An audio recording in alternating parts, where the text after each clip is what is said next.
Isang mapagpalang hapon po para sa bawat isa. Okay. Ngayon po ay inaanyayahan ko po na tumayo ang bawat isa at basahin ko po ang nilalaman ng Aklat ng Awit, verse 1, chapter 1 hanggang 6. Mapalad ang taong hindi nakikinig sa payo ng masama at hindi sumusunod sa masama nilang halimbawa. Hindi siya nakikisama sa mga kumukutya at hindi nakikisangkot sa gawaing masama. Sa halip ay kasiyahan niyang sumunod sa kautusan ni Yahweh. Binubulay-bulay niya ito sa araw at gabi.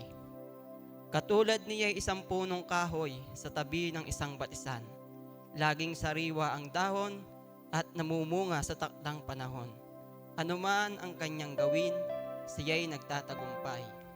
Hindi gayon ang sinumang gumagawa ng masama. Ito'y tulad ng isang ipa, hangin ang siyang magtatangay. Sa araw ng paghukom, parusa niya'y nakalaan. Ihihiwalay siya sa grupo ng mga banal. Sa taong matuwid, si Yahweh ang pumapatnubay. Ngunit ang taong masama, kapahamakan ang hantungan. Tayo po'y manalangin. O aming Diyos na makapangyarihan sa lahat, Ama naming nasa langit. Panginoon, kami po ay sa inyo'y muling lumalapit sa mga oras pong ito. At namin pong inilalapit, Panginoon, sa inyo na kung ano man po ang nilalaman ng aming isip at puso. Panginoon, huwag niyo po sana kaming pagkalooban ng mga bagay na maaari naming ikalayo sa iyong kaluwalhatian. Huwag niyo pong pahintulutan, Panginoon, na mangyari sa amin ang hindi ninyo kalooban. Panginoon, maraming salamat po. Salamat po sa araw na ito, sa mga oras na ito, na kami ay iyong muling pinagkalooban ng pagkakataon upang kami makapag-aral, makapakinig ng iyong mga salita. At nawa, sa aming mapapakinggan na iyong salita, ito po ay hindi lang basta pumasok sa aming tenga. Bagkus, Panginoon, ito'y tumanim sa aming isip at puso. At nawa, ito'y aming maging kalakasan, sandata, sa bawat araw ng buhay na inyong ipinagkakaloob sa amin. Maraming salamat, Panginoon. Sa araw pong ito, sa inyo namin ipinagkakaloob ang aming papuri at pasasalamat. Ito ang aming dalangin sa pangalan ni Jesus. Amen. Ngayon naman po, tayo po ipagpatuloy sa pag-aawitan sa pangunguna ng ating kapatid, si Sister Mabel Gomez.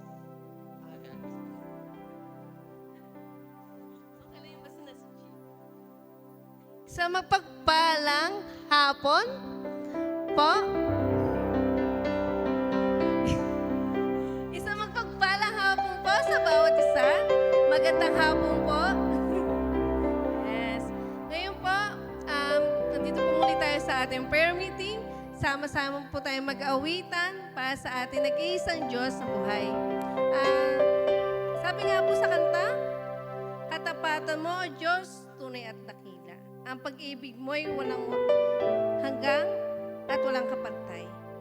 Sa aming puso, sa aming buhay, papurit, pagsambay, aanay. Bukas, noon, ngayon, at magpakailanman. Let's sing po, katapatan mo. Gawin po natin itong prayer sa prayer.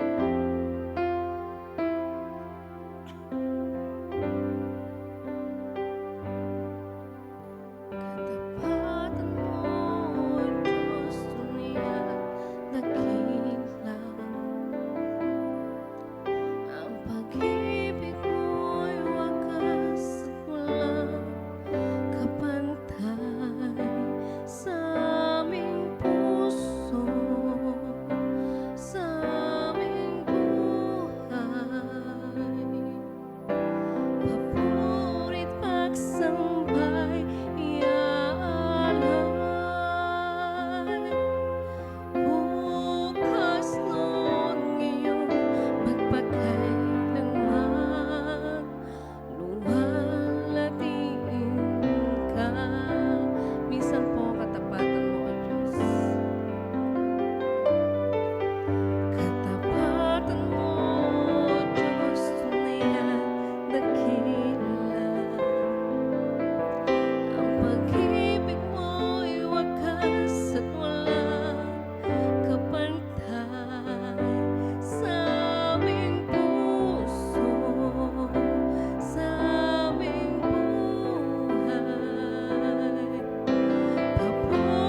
madakila at maitaas, Lord. In Jesus' name we pray. Amen. Maraming maraming salamat, Sister Mabel. Ngayon naman po ay tayo ay dadako sa pagpapasalamat sa ating Panginoon. Pangungunahan ko na po ang aking pagpapasalamat. Ako ay nagpupuri at nagpapasalamat sa ating Panginoon. Una po ang aking buhay na kanyang ipinagkaloob. Kaligtasan sa araw-araw, kalakasan at kalusugan ng aming natatanggap. Biyaya na walang hanggang kanyang ipinagkakaloob sa amin. Maraming salamat po sa Panginoon dahil kung ako po siguro ay hindi napunta rito sa lugar na BAC, hindi ko po makikita na gagraduate o gumraduate ang aking anak na si Monay. Doon lang po sa puntong iyon, masayang-masaya na po ako. Napaisip na lang po na kung tuluyan ko po talaga sigurong tinapos yung buhay ko nung panahon na ako'y magulo. Siguro po hindi ko mararanasan yung mga bagay na ito. Pero tunay na ang pagmamahal ng Panginoon sa akin ay walang hanggan. Dahil simula sa kadiliman, ako'y kanyang inahon. Dito pala niya ako dadalhin sa mga taong kanyang tinawag upang ako'y alagaan, bigyan ng tamang kaisipan, tamang kaliwanagan, na mayroong Panginoon nakagabay sa ating buhay. Kaya sa lahat ng mangyayari pa sa amin, tanging sa Panginoon ko lamang ipinagpapasalamat ang lahat. Puriin po ang Panginoon. Ngayon po kung sino po yung nais pang magpasalamat, maaari pong pumunta rito sa harapan.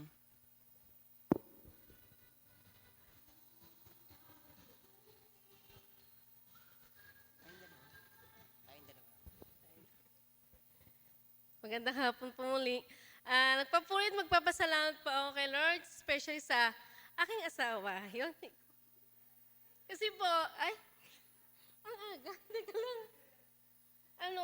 Kasi may na-discovery po ako sa aking katawan na nangamba po ako. Parang nag-overthink na po agad ako. Kasama ko po siya simula nung nagpa-ultrasound pa lang sa may dibdib ko. So, nung nalaman ko pong may nakita na may bukol daw, magkabilaan. So, parang ganun po. Parang wala akong, parang iniisip ko na, wala akong nakakapa eh. Parang ganun. Parang nagulat po ako na may nakita sila.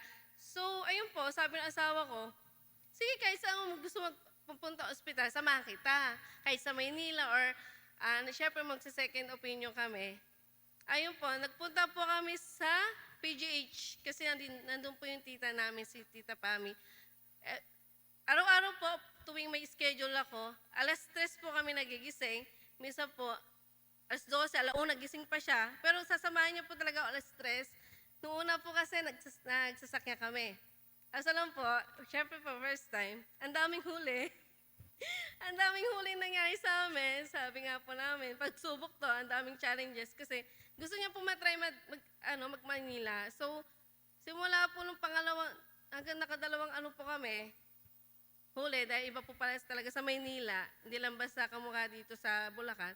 So, nag-bus na lang po kami. Para nakapagpahinga na siya, makakatulog pa kami.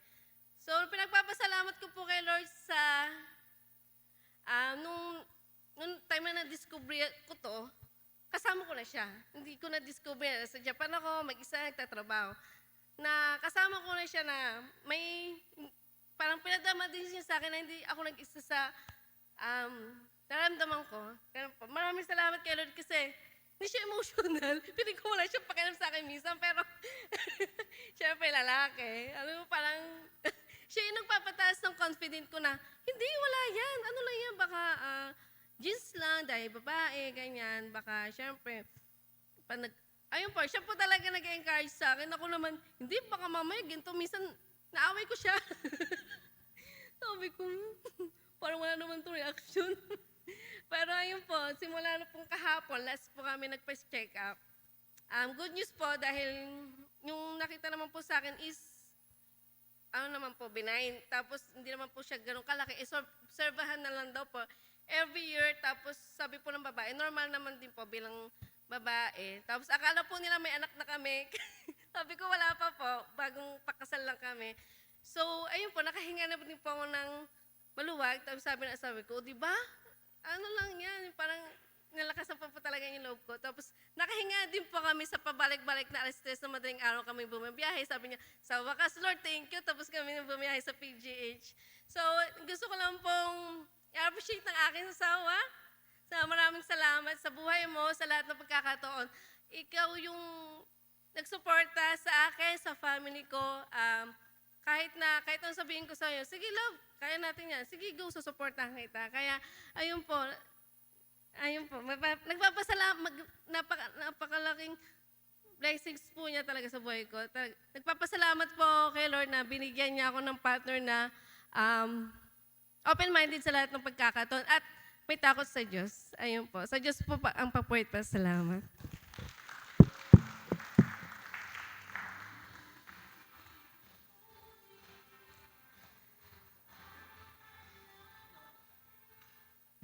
Sino pa po ang nais magpasalamat? Huwag po tayong mahiyang magpasalamat dahil ang Panginoon po ang ating pagpapasalamatan.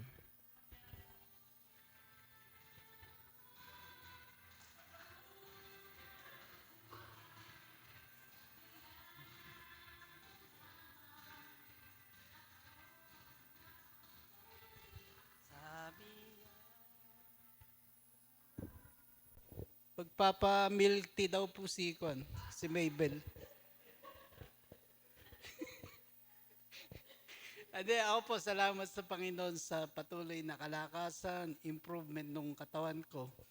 At saka dun sa magandang ani na binigay niyo sa akin. Kaya yung pinakamataas na papuri at pasasalamat, ibabalik ko sa Kanya.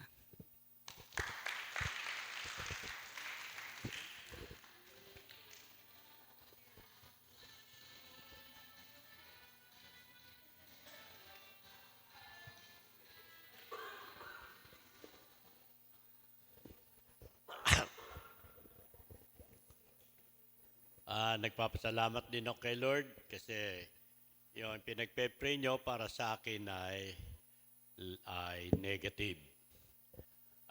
Hindi cancerous, kundi meron siyang bukol, maliit, pero sabi ng doktor, okay naman yon.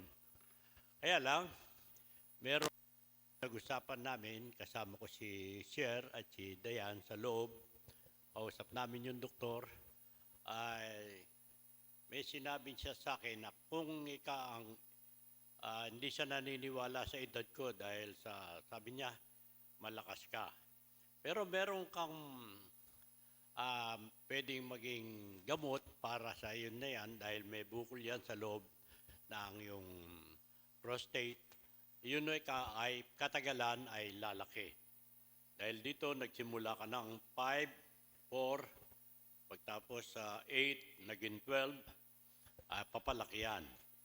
Pero negative naman, hindi naman cancerous. Yun ang resulta noong biopsy. Kaya lang, sa edad mo na yan ay may papayo ko sa iyo para matanggal lahat yan ay kailangan pa another operasyon. Ang operasyon na ito ay isang mga alalahanin ninyo ng mga kalalakihan.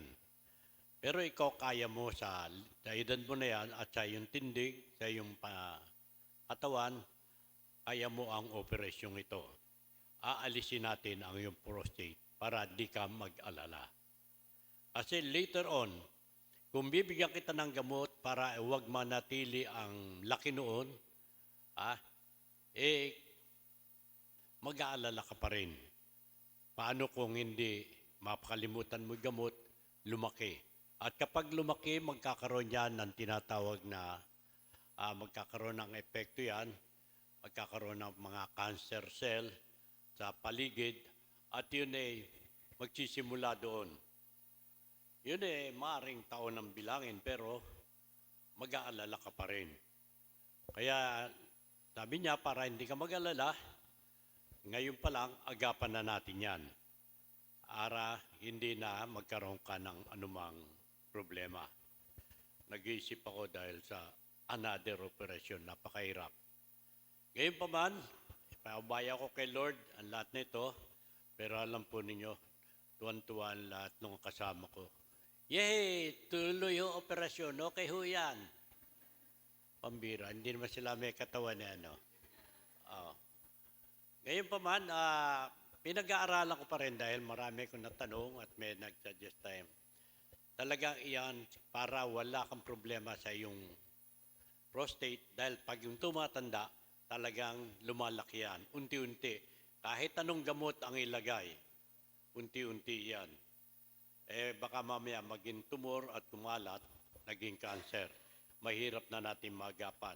Pag lumabas sa prostate mo yung halimbawa, 10 yan, may lumabas na 2 sa prostate mo, hindi na maagapan yan. Iyon maaaring ikamatay. Kasi wala na roon, nasa iba ng parte ng katawan. Papasalamat ako kay Lord kasi matalino ang binigay niyang doktor, marunong magpaliwanag. Ang sabi niya, hindi lahat ng 67 to 80, pag meron yan pwede kong i-recommenda na operahin. Depende sa may katawan. Pag hindi kaya ng katawan, may maggamot-gamot na lang kayo. Kaya okay lang, marami siyang mga option, pero ito ang option para sa akin. Pero kailangan pa raw magparoon ako ng PET scan para malaang mabuti. Ayun pa, pag-aaral pa rin dahil nakasalalay ang financial o ang gastos. Kaya purihin ng Panginoon dahil napakabuti niya, lalo na sa akin, patuloy niya akong binibigyan ng kalakasan.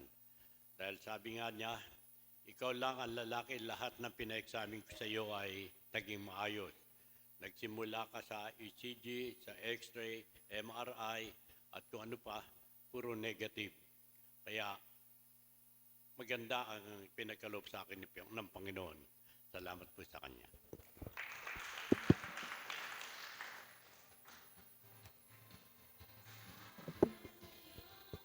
Sino pa po ang nais magpasalamat?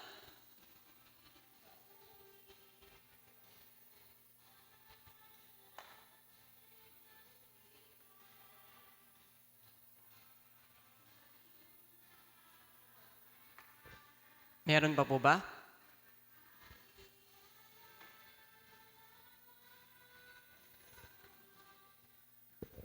O napilit.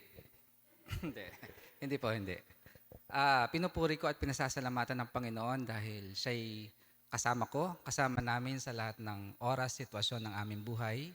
Salamat sa Panginoon mula noong pabalik tayo ng mga 1 buwan ang nakakaraan, mula sa confinement ng inang hanggang siya'y kuhanin ng Panginoon at yung mga araw na yon na nagkaroon ng mga lamay ay hindi na patunayan namin at nakita namin yung biyaya ng Panginoon na kumikilos sa aming buhay.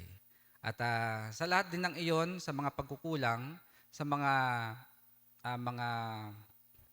gawain na aking naiwan sa eskwelahan, ay naging mabuting kasama yung mga kasamaan ko sa school. Ay yung mga pagkakataon na hindi ko na kailangang bumalik sa school, sila na yung gumagawa para sa akin. At bagay dito sa church, salamat sa pagiging maunuin ng ating mga kasama dito sa iglesia. Alam ko na marami din akong nakaligtaan ng mga gampanin. Ngunit mabuti ang Panginoon sa buhay natin. At sa puntong ito, salamat din sa Panginoon dahil natapos na rin yung aming klase. So, nakapagpapahinga na rin sa puntong ito. Ngunit isang kagalakan pa din na sa kabila ng lahat ng iyon ay magiging busy naman sa gawain sa Panginoon. So, isang nakakagalak na bagay iyon na looking forward sa maraming mga gampanin para sa Panginoon at sa iglesia. Sa lahat ng ito, maraming salamat sa kanyang kabutihan sa aming buhay.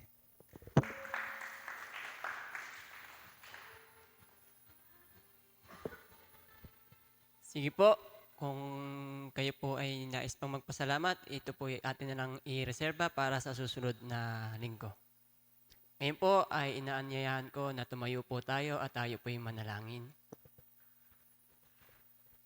Let's pray. O dakila naming Diyos na makapangyarihan sa lahat, Panginoon, kami ay muli sa inyo'y lumalapit at nagpapasalamat. Nagpapasalamat kami sa lahat ng kabutihan at pagpapala na sa inyo lamang nagmumula.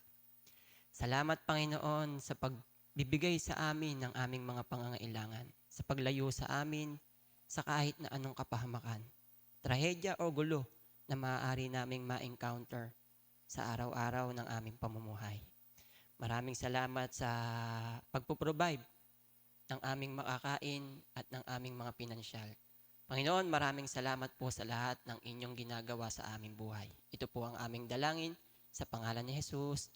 Amen. Makakaupo na po tayo. Ngayon naman po ay tayo'y dadako sa pakikinig ng mensahe ng salita ng ating Diyos na iyahatid sa atin ng ating pastor na si Pastor Ian Puentes.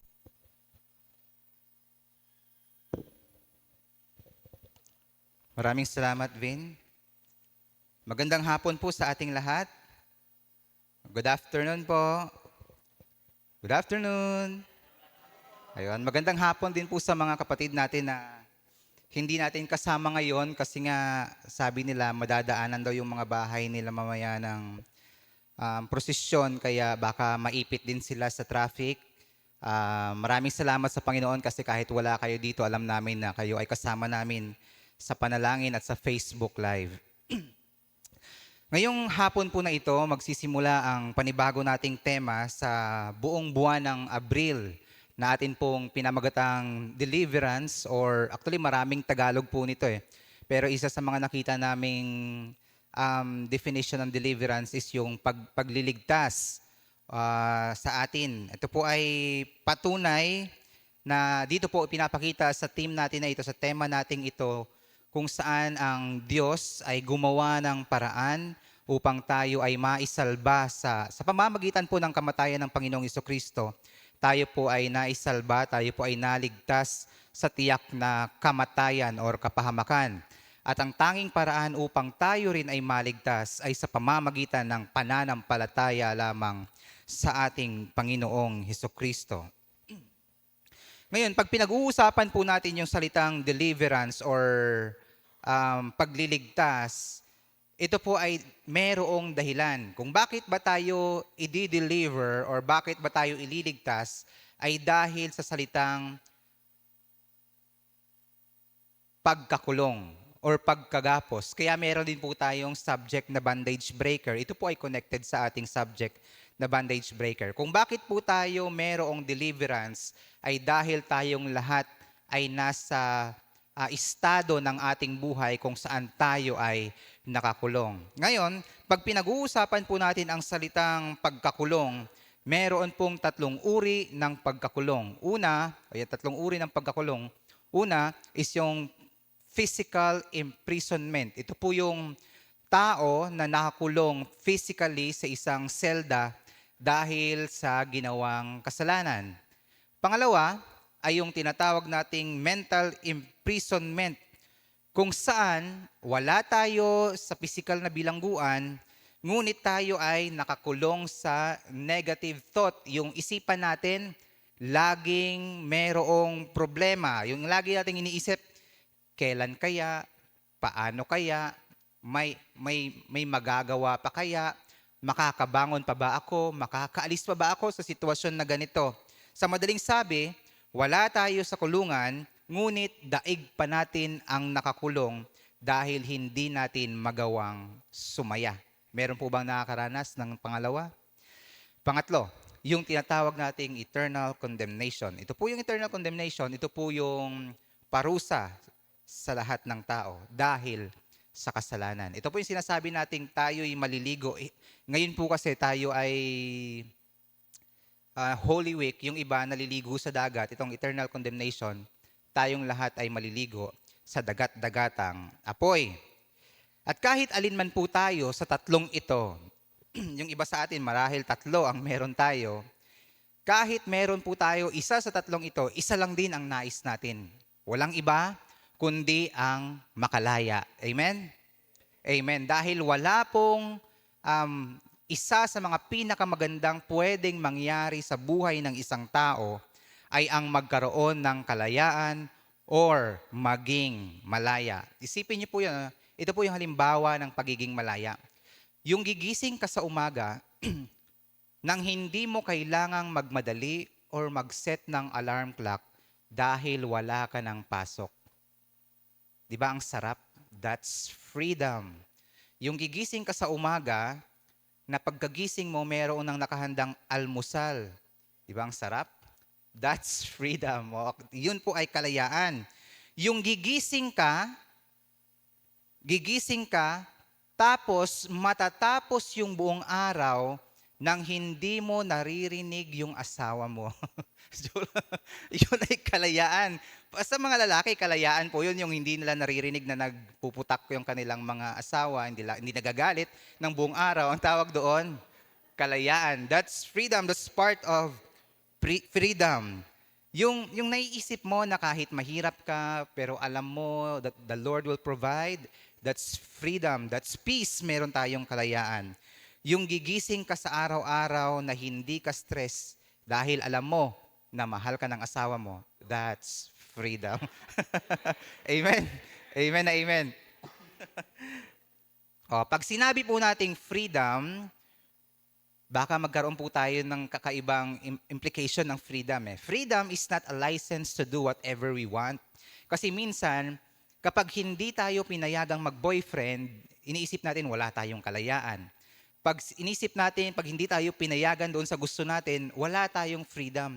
Ibig sabihin, pag hindi nasusunod yung nais natin, iniisip natin tayo yung nakakulong, there's no freedom. But freedom is not a license to do whatever we want, but to live this life what God has intended us to do. Yung freedom po, hindi po tungkol doon sa mga gusto natin, kundi ano yung gusto ng Panginoon sa atin na gawin natin sa buhay nating ito. Ang tanong po sa ating lahat sa hapong ito, na-enjoy pa po ba natin ang buhay natin ngayon? Are we enjoying our life? Alam niyo mga kapatid, ang kalooban ni Lord sa buhay ng tao, yun lang ang makakapagbigay sa atin ng kalayaan at ng kaligayahan. Because outside the will of God, there is no joy. Wala po talagang kaligayahan pag hindi na kay Lord yung mga bagay na nais natin. At mararanasan lang natin ang kaligayahang ito kung tayo ay malaya. At ang kalayaang ito, mararanasan lang natin sa dalawang bagay. Actually, isa lang to eh. Una is to believe in Jesus as the Son of God. You know, magiging malaya lang ang isang tao kapag siya'y naniwala at nanampalataya na si Kristo ay anak ng Diyos. Alam niyo po, napakaraming paraan para maging masaya. Lalo na kung nakukuha natin yung ating mga gusto. Tama? Pag yung gusto natin, nakukuha natin, usually, inisip natin, tayo ay malaya. Pero, aanhin natin na nakukuha natin yung gusto natin ngayon kung kapag tayo'y namatay, sa impyerno naman tayo mapupunta, hindi pa rin tayo magiging malaya. Hindi kalayaan ang tawag doon. Ano ang dahilan? Kasi marami sa atin ngayon, kilala si Kristo sa pangalan, kilala si Kristo bilang tao lang. Yun ang problema. Hindi po enough na kilala lang ng tao si Kristo. Kasi yung iba, kilala naman nila si Kristo pero bilang tao. Yung iba, kilala nila si Kristo bilang sa pangalan lamang. Hindi po ito makakapag-alis sa atin doon sa tinatawag nating eternal condemnation. Anong sasabihin ng iba? Ang sasabihin ng iba, gagawa na lang ako ng mabuti para ako'y makalaya sa kasalanan.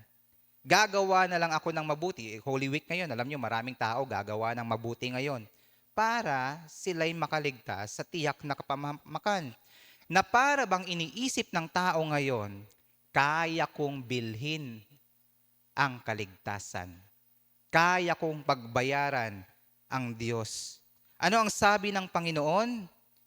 Not everyone who calls to me, Lord, Lord, will enter the kingdom of heaven, but only those who do the will of the Father. Take note po yung naka-bold tsaka naka-underline. The will of the Father. Alam niyo po, meron po kasing confusion ngayon sa utak ng isang tao, yung salitang doing the will of the Father. Kaya yung ibang tao, todo trabaho para sa kaligtasan. Yung tinatawag nating short time kindness. Kaya tingnan nyo, kailan sila nagiging mabuti? Kailan sila nagiging mabait? Holy Week. Yung iba nagpipinitensya. Pagkatapos niyan, mamayang gabi dahil pagod sa penitensya, anong ginagawa?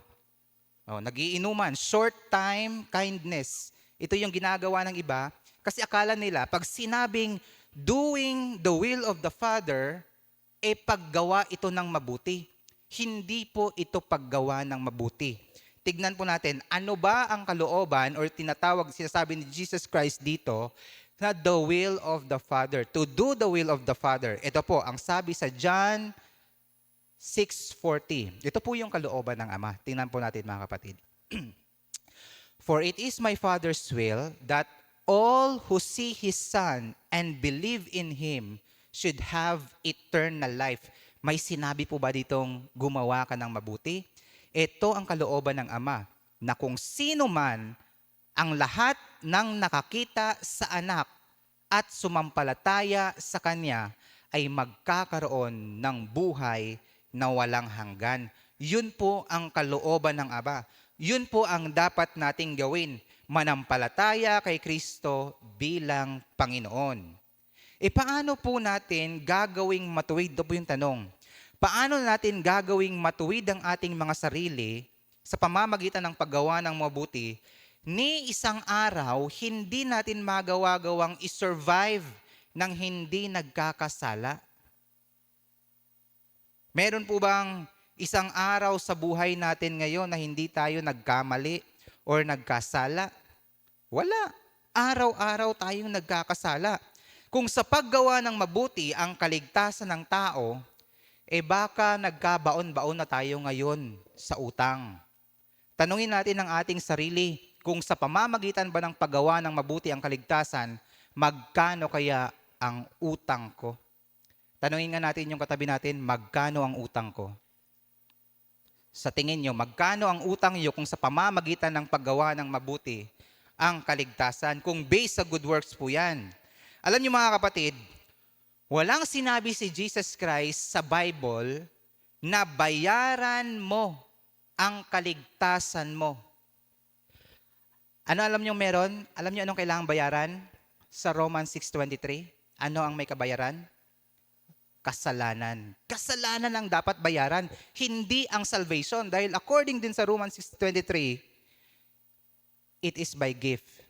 It is a gift from the Lord. Sabi niya, sabi ni Lord, sapagkat ang kamatayan, ang kabayaran sa kasalanan, ano ba English nun?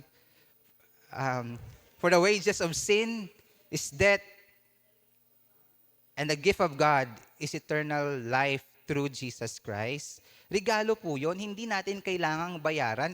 Utang nga natin sa kapwa natin, hindi natin mabayaran. Yung kasalanan pa kaya? Ano sabi ni Jesus Christ? Ito po yung verse na gagamitin natin today. Therefore, if the Son makes you free, you shall be free indeed. Kung ang anak ang magpapalaya sa inyo, kayo nga'y magiging tunay na malaya. Sa time po kasi na ito, yung mga Pharisees, yung mga Pariseo, at yung mga experts ng kautusan, masyado po silang nakafocus sa commandments. Pagsunod doon sa utos. Sabi ni Jesus, kahit gawin mo lahat ng mabuti sa mundo, hindi ka maliligtas, makasalanan ka pa din kahit anong gawin mo. Kaya ito po yung naging dahilan bakit sa buong New Testament, ang laging nire-rebuke ni Jesus Christ, yung mga Pharisees. Bakit? Kasi sila lang naman yung yung parang nagpupumilit na gumawa ng mabuti para kayo'y maligtas. Sabi ni Jesus Christ nga sa kanila, kayo nga mismo hindi nyo magawa. Kaya ang tawag ni Jesus Christ sa kanila, hypocrites. Mga hipokrito. Magpagkunwari.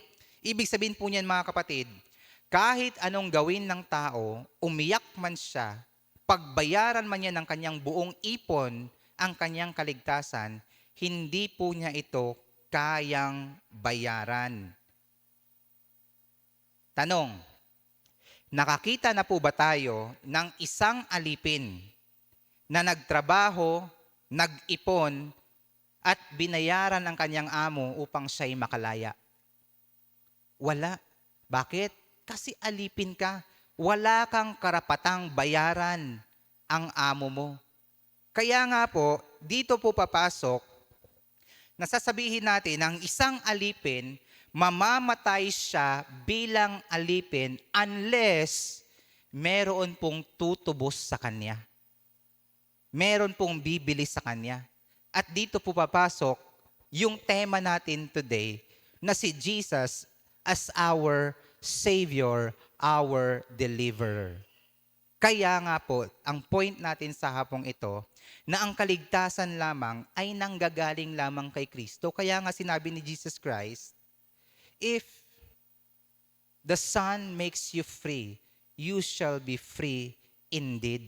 Si Jesus lang ang magsasabi kung tayo'y malaya, hindi sa pamamagitan ng ating mga ginagawa. Ang tanong sa ating lahat sa hapong ito, tayo po ba ay nananampalataya kay Kristo bilang Panginoon at tagapagligtas?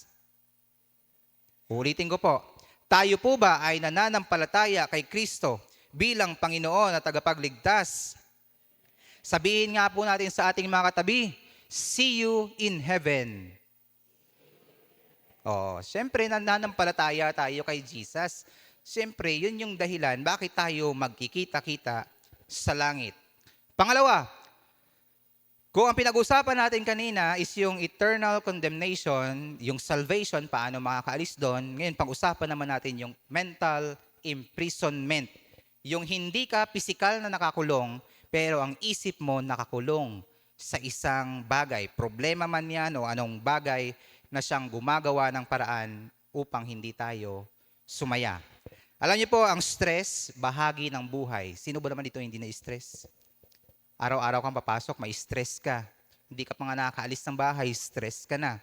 So araw-araw, magiging stress talaga ang buhay natin. Pero hindi din po ito ibig sabihin na wala tayong choice na hindi maging stress.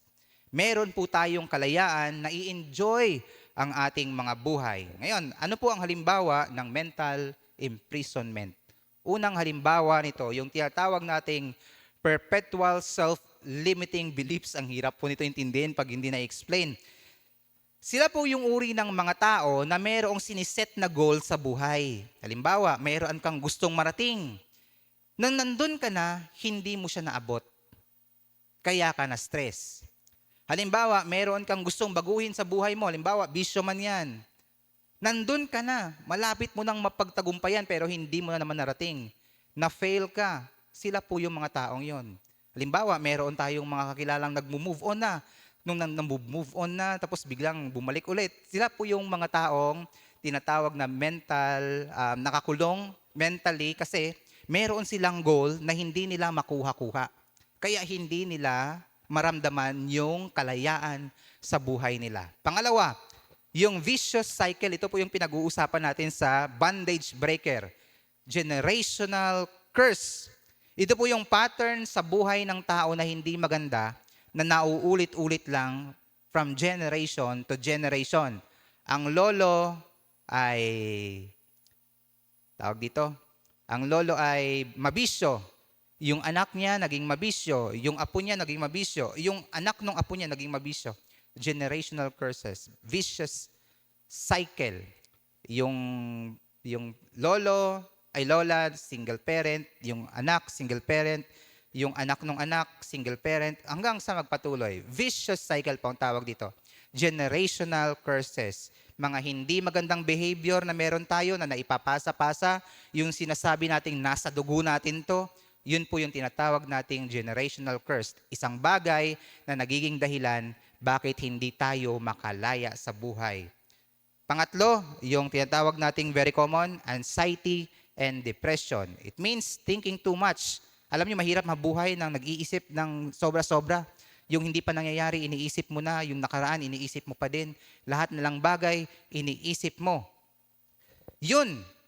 Kaya, iniisip natin minsan yung saan kaya ako kukuha ng panggastos bukas?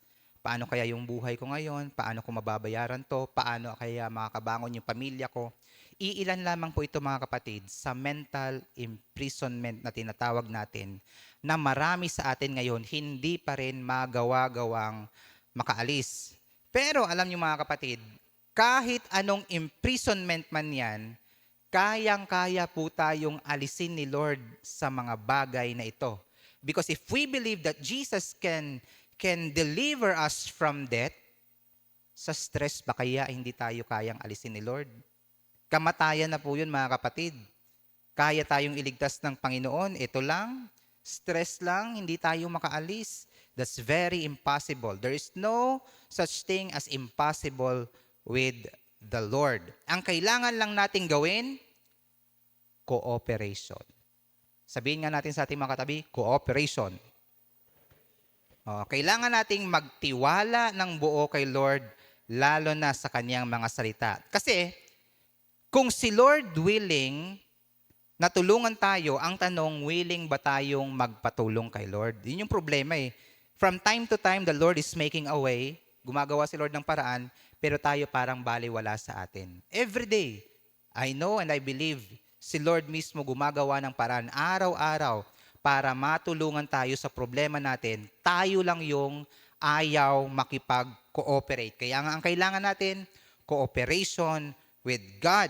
Alam niyo po, isang dahilan bakit walang changes sa buhay ng isang tao, kasi mali po ang paggamit natin ng salitang God's will and God's time. Alam niyo, common na po ito na ginagamit ng tao. Ito kasi yung will ni Lord sa akin. Ito na yung perfect time ni Lord para sa akin. Ang tanong, paano natin nasasabi na ito nga ay God's will at ito nga is God's timing? Halimbawa, minsan, sa takot po nating mawala ang isang bagay na naging bahagi na ng ating buhay, or sa takot natin na baka tayo'y mapag-iwanan or baka tayo ay mawalan, pinapangunahan natin si Lord at nagkakaroon po tayo ng false assumption sa salitang God's will. Minsan tayo na po ang nagle-label na ito yung God's will. Yung iba, mali-mali pa yung paggamit ng context sa salitang, yung Isaiah, ano ba yun? Isaiah chapter 60 ba yun? 22? If the time is right, I, the Lord, will make it happen. O, favorite verses yan ng mga sawi. Yung mga in love, laging ginagamit yung mga verses na ito. Ito kasi yung sinasabi ni Lord sa akin. Ito yung, alam ko, ito yung naririnig ko mula kay Lord. Remember, not everything we hear comes from the Lord. Hindi lahat ng naririnig natin sa ating mga isipan galing kay Lord. Kadalasan, bunga ito ng pag-iisip, bunga ito ng pag-iisip ng mga taong ayaw magbago. Kaya sila mismo ang naglalagay ng label sa isipan nila na ito ang kalooban ng Diyos. Hindi porket ito yung nasa isip natin, ito na agad ang will ni Lord. Hindi porket inallow ni Lord, ito na ang kalooban ni Lord. Hindi porket ito yung nararamdaman natin, ito na yung God's time para sa atin. Remember, hindi porket dinala mo sa church, yan ay kalooban ni Lord. Hindi porket nagmi-ministry ka sa church, lahat ng gusto mo ay kagustuhan din ni Lord. Di porket nagsiserve ka sa church, hindi lahat ng desisyon mo ay will ni Lord. Hindi po lahat ng iniisip natin automatic kalooban ng Diyos. Paano natin malalaman ang kalooban ng Diyos? If we want God's will, cooperate to the conviction of the Holy Spirit. Ako po naniniwala, lahat tayo kino-convict ng Panginoon, ng banal na Espiritu, kung ano ang tama at kung ano ang mali. Alam niyo kulang sa atin, cooperation. Minsan ito yung sinasabi ng banal na Espiritu, pilit natin siyang kinokontra kasi hindi ito yung gusto natin. Minsan may ayaw naman si Lord, ito naman yung ginagawa natin kasi ito yung gusto natin. We are not totally cooperating with the conviction of the Holy Spirit. Kaya merong mga bagay sa buhay ng tao na walang pagbabago, or meron tayong bahagi ng buhay na hindi maalis-alis because we are not cooperating. We believe in Jesus Christ, but we are not cooperating with the conviction of the Holy Spirit. Tandaan natin mga kapatid, sa linggong ito, we are in the Holy Week. Ito po yung panahon para tayo po ay magbulay-bulay sa ating buhay. Alam natin sa ating mga sarili, merong mga bagay na kailangang alisin. Merong mga bagay na kailangang baguhin sa atin. At ang tanging paraan, manampalataya sa Panginoong Jesucristo at sumunod sa kanyang mga salita. Magandang hapon po sa ating lahat.